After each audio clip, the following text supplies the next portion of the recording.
we're moving on to our second objective where we want to be able to graph piecewise functions. So we want to graph this function here. I'm going to begin by making a table for each piece of the function. I'm going to make a table for the first piece of the function, and I'm going to make a separate table for the second piece of the function. Let's begin with the first table. So we're going to be plugging in x values and we're going to be getting out y values, but we can only plug in x values that are less than 2. There's a slight caveat there, but we'll talk about that in a second. And we'll be getting out 1/2 x plus 1. For the second piece of the function, we will only be plugging in x values that are greater than or equal to 2, and we'll be getting out y values that are negative x minus 1. Now, this is probably the most important thing in this lesson. When we look at that first piece that has the condition that x is less than 2, the most common mistake that I see people make is they first want to plug in the x value of 1, because 1 is the first integer that is less than 2. That is incorrect. The first x value you should plug in should be 2. I understand that 2 is not included in that piece, which is why we will have an open circle at 2. The problem is if you first plug in 1, what happens at 1.99999, which is still smaller than 2, but you've completely disregarded all of the numbers that are between 1 and 2 if you first start in by plugging in 2. If you first start in by plugging in 1, I mean. So always plug in the number that you see. Always plug in the number that you see in that inequality. If that number, I'm going to write open over here because it keeps getting cut off. If that number is not included, then just make sure that you notate that it is an open point. So I'll plug in 2. I'll choose 2 more numbers that are less than 1, or that are less than 2. For instance, I'll choose 1 and I'll also choose 0 because both of those numbers are smaller than 2.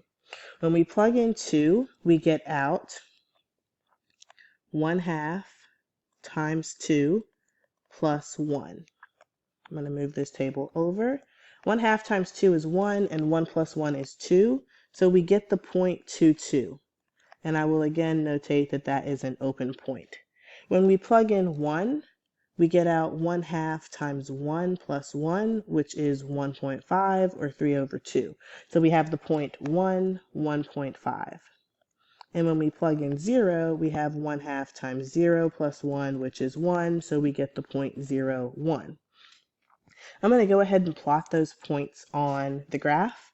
So I have the point 2, 2 with an open circle. Here's that point there. Make sure that it is open because 2 is not included in that piece. We have the point 1, 1.5. There is that point. And then we also have the point 0, 1. 1, 1.5 is about right there. Now I have those 3 points on the graph, but there's infinitely many numbers that are less than 2. So for instance, I could have plugged in -4. If I would have plugged in -4, for example, I would have gotten out 1/2 times -4 plus 1, which is -2 plus 1, which is -1. So we would have had the point -4, -1. So -4, -1 is right there. So notice how I've added in this 4th point here, because my point is I do not want you all to just graph these 3 points and then just connect them like this, because that first piece of the function exists for all x values that are less than 2. So you should extend that piece with an arrow and go on to all x values that are less than 2. We know from lesson 9 that this 1/2 x plus 1 is a transformed version of the parent function that is just the identity function y is equal to x. So we know that we're expecting to see a line. And lines go on forever. Ours just goes on forever in the direction of x that is less than 2. So we have our first piece of the function graphed. Now let's go on to graph the second piece of the function, which is for x values that are greater than or equal to 2. We should first plug 2 into this function. Because this inequality is greater than or equal to 2, we will have a closed point there when we plug in 2. I'll go ahead and plug in 2. We'll have -2 minus 1, which is -3. So we have the point 2, -3, and that is closed. Just put a CL for closed. I'll choose 2 more x values that are greater than 2 to give us some more points that are on that piece. For instance, I'll choose 3, and then I'll also choose 4. So plugging in 3, we have negative 3 minus 1, which is negative 4. So the point 3, negative 4 is on the second piece. And then plugging in 4, we have negative 4 minus 1, which is negative 5. And so the point 4, negative 5 is also on the second piece. So now let's plot those points. Here's the point 2, negative 3 that is closed. Here's the point 3, negative 4. And then here's the point 4, negative 5. And I will now connect those points, and I'll include an arrow indicating that that piece goes on forever in the direction of all x values that are greater than or equal to 2. We should not just connect those pieces like this and stop, because that says that this piece then stopped at 4, which is not true. It goes on for all x values that are greater than 2. A question that I commonly get is, why do I not specify open or closed for all of the other points? I only specify open or closed for the endpoints. So what I mean by that is that this says x is less than 2. So I want to specify that 2 is an open point. This says that x is greater than or equal to 2. So I want to specify that 2 is a closed point. For all the other points in that table, in the second table, for instance, say 3 and 4, those x values are definitely satisfying that inequality, so these are certainly closed points. All these other points would always be closed. For instance, looking at the first table, if we look at 0, 0 is certainly less than 2, so it's definitely going to be a closed point. The only points that you have to specify whether they're open or closed are the points that are on the endpoints, the x values that show up in the inequality. So now we have our function graphed. We're going to go on to find our intercepts, and we're going to find our intercepts algebraically. So what I mean by that is we could obviously look at the graph and see what the intercepts are, but let's say that we had never graphed the function. We should also be able to determine the intercepts. And we've talked about how to find intercepts in this course before. Let's start with the y-intercept. Finding the y-intercept is easier than finding the x-intercept. To find the y-intercept, you simply set x equal to 0 and you get the y value out. So for the y-intercept, I'm going to go ahead and set up my answer. I know it's going to be a point with an x-coordinate of 0, and we're going to go and find that y-coordinate now. So we want to plug in x is equal to 0. To plug in x is equal to 0, that should be reminding you of these first sets of problems. We first have to figure out what piece can we plug 0 into. Can we plug 0 into the first piece, or can we plug 0 into the second piece? And it is always only one answer. We should never be plugging an x value into more than one piece. So if I want to plug in 0, I'm going to have to use piece 1, because I'm just going to use 1. And I'll number these 1 and 2. And the reason that I'm using piece 1 is because 0 is less than 2. I could not use the second piece because 0 is not greater than or equal to 2. And we've already plugged 0 in. We did it right here. So I'm just going to do it again. I'm going to plug in 0. I have 1/2 times 0 plus 1, and it gives me out 1. So I know that my y-intercept is the point 0, 1, and we can verify that by looking at the graph and seeing that point 0, 1. Now let's go on to find the x-intercept, or the x-intercepts, because it is possible that we have more than one. We find the x-intercept by setting the entire function equal to 0 and solving for x. So for whatever x-intercept we get out, we do know that the y-coordinate will be 0. And it is possible to have more than one x-intercept. We can see from the graph that we will only have one, right? We have an x-intercept right there at what looks like -2, 0. Is that going to be?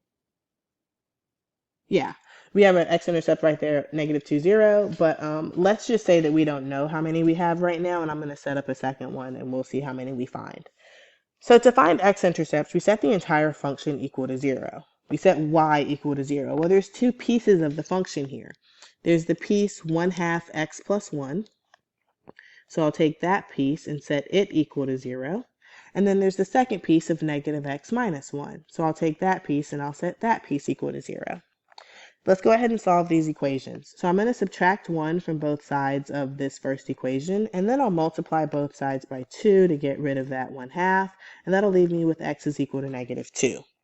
Before we can just jump in and say, okay, -2, 0 is an x-intercept, we need to check whether or not the x value of -2 satisfies the inequality for the first piece, because the first piece only exists when x is less than 2. So is negative 2 less than 2? It is. And so we do have an x-intercept at negative 2, 0. Now let's go check and see if we get any x-intercepts from the second piece. When I set negative x minus 1 equal to 0, I'll solve this by just adding x to both sides of the equation, and I get that x is equal to negative 1. Before we can just jump in and say that negative 1, 0 is an x-intercept, we need to check to see, does negative 1 satisfy the inequality of the second piece? The second piece says that x has to be greater than or equal to 2. Negative 1 is not greater than or equal to 2, so we do not get an x-intercept from that second piece. So I'm going to just cross this out. This function only has two intercepts. It has a y-intercept at 0, 1, and an x-intercept at negative 2, 0. I want to talk briefly about why we're getting negative 1 as an answer here, even though we're not using it. If you look at the second piece of the line here, just imagine that I continue to extend this line out and look at where that crosses the x-axis. So this answer of negative 1 is telling us, hey, this line, negative x minus 1, would cross the x-axis at negative 1. But we don't have the entire line. We only have the line when x is greater than or equal to 2. So I'm going to erase these dots that I put in there because they don't really exist on our graph. That's why we did not get an x-intercept there. Now let's read the domain and the range of this function from the graph. Looking at this function, it covers all x values, and so our domain is all real numbers. We have every negative x value, and we also have every positive x value because the blue piece continues to extend off forever to the left, and the pink piece continues to extend off forever to the right. Notice that I'm saying to the left and to the right, because if we're talking about domain, we need to be thinking about the x values that run horizontally. However, for range, we need to be thinking about y values from the bottom to the top. So I will exaggerate the graph a little bit just to emphasize that the range does definitely start from negative infinity because this graph goes down infinitely. But how high does it go? What's the largest y value that this graph achieves? That happens at this point right here, which is the point 2, 2. But that is an open point, and so 2 is not actually included in the range, and so I'm putting a parenthesis on that point.